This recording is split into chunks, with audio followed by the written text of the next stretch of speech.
Eh bien nous y voilà, effectivement, comme chaque jour avec Christophe Jacubizine, effectivement un parti qui se déchire, des divergences sur la stratégie politique, des rivalités de personnes. On va évidemment parler de la gauche et du Parti Socialiste. Raté, Christophe. On parle de l'UMP ce matin. Remarquez, si vous aimez l'ambiance au Parti Socialiste, vous allez adorer celle qui règne en ce moment à l'UMP. Le moins qu'on puisse dire, c'est que l'arrivée de Jean-François Copé à la tête du parti présidentiel n'a pas très bien commencé. Dès samedi, on l'avait dit, Jean-François Copé a commis sa première faute en donnant l'impression de courir après le Front National, en demandant de relancer le débat sur l'identité nationale.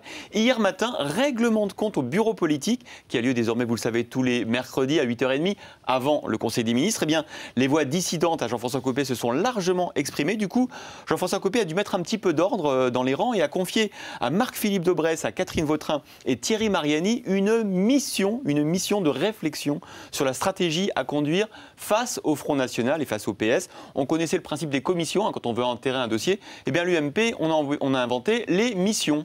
Alors je crois qu'aussi à l'UMP, il y a des règlements de compte entre personnalités et dissidents. Oui, ça balance pas mal. Vous savez, Ramayad, on vient de le dire, l'une des personnalités les plus populaires parmi les Français à droite, annonce ce matin dans Le Parisien qu'elle a pris sa carte du Parti radical, le parti de Jean-Louis Borloo. Le parti des dissidents, finalement, c'est un petit peu le parti radical maintenant. Alors c'est vrai qu'il reste associé à l'UMP, mais qu'est-ce qu'elle balance, Christophe, ce matin, Ramayad dans Le Parisien?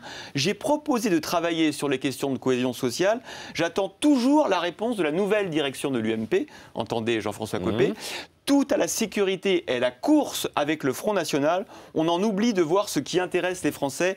Nous sommes en train de commettre une erreur majeure d'interprétation. Jean-Louis Borloo est le seul à comprendre l'importance d'un message social dans la crise actuelle. Voilà ce que dit Ramayad. Et puis Laurent Wauquiez, je crois qu'il balance ça, c'est aussi. Dans Figaro, pareil. Il critique la ligne politique de Jean-François Copé. Je ne suis pas, moi, tétanisé devant Marine Le Pen. Les questions sociales sont plus importantes que la course-poursuite sur l'identité nationale. Dites donc, je crois qu'il est mûr pour aller au Parti radical. Et pendant ce temps, je crois que ça verrouille aussi à l'UMP. On a appris que Nicolas Sarkozy renonçait à organiser des primaires. Oui, et c'est un revirement à 180 degrés. Officiellement, l'Élysée dit que ça coûte trop cher. En fait, Nicolas Sarkozy avait toujours plaidé pour le contraire. Vous vous rappelez, c'est même lui qui en avait fait un principe qui est inscrit dans les statuts. Fin mars, Xavier Bertrand avait rappelé que le candidat de la droite de l'UMP devrait se soumettre au vote des militants. Et bien, Copé, décidément, a fait savoir en arrivant qu'il y était hostile. Un parti unique, des dissidents. Moi, je vous le dis, Christophe, l'UMP, c'est le parti communiste. Ça va être pour ça, tiens, qu'ils ont fait un accord de coopération avec le parti communiste chinois. Et puis tout à l'heure, à 8h35, Jean-Jacques Bourdin, ça tombe bien, reçoit Pierre Laurent, le secrétaire général du Parti communiste français. Tout ça, la boucle est bouclée. Voilà, boucle est bouclée. Merci beaucoup, Christophe, et à demain.